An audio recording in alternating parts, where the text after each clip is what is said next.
Well, the abuse happened between the ages of 5 and 15. Prior to the age of 6. I was 9. It was one of the servants in the house, one of the servants that my father trusted implicitly. I was caught and held down and basically sodomized by this family member. And I was actually pushed out with the words, "You're disowned." At least for the next few years, it was like it never happened. So I was admitted into the nearest hospital in Belleville. I found out that I was quoted and misquoted and quoted as having a personality disorder. I read things like lying, looking for attention.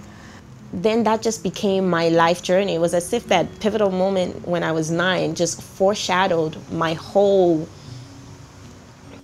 I figured this is just the way I am, not that this is a result of whatever that man did. So it really also started to mess with how I understood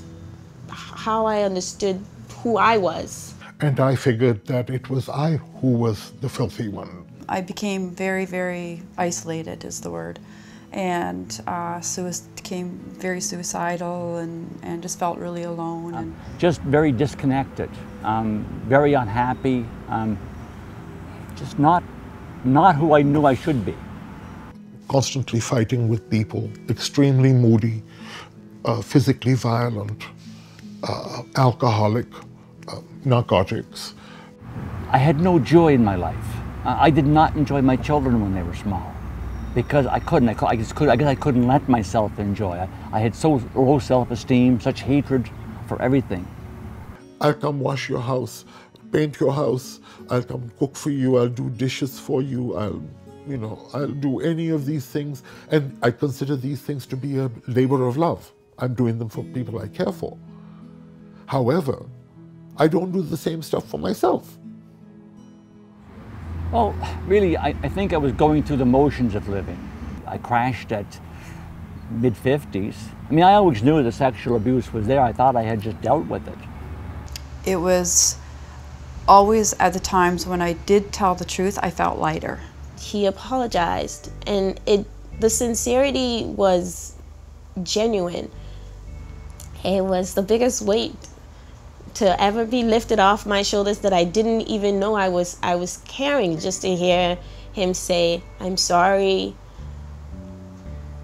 That's it. You know, 3 words, and it changed everything. You can't rely on the outcome. You have to trust you first.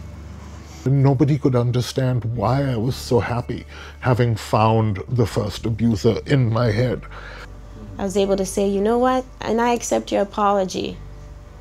And then it was the beginning of the end. I had to keep saying to people, you know, I was not the vile one. It works out. It really works out. It has taken me 56 years to get to know this person inside of me. I can still share my story and say that this happened to me, and this is how I've journeyed from it, in the hopes that that story helps other people to journey from it. And even though I was humiliated as a person, as a child, I don't feel the need to name and shame anymore. It's gonna come. You just gotta be patient and just really trust yourself. Because that person is dealing with their own shame and is dealing with their own personal humiliation.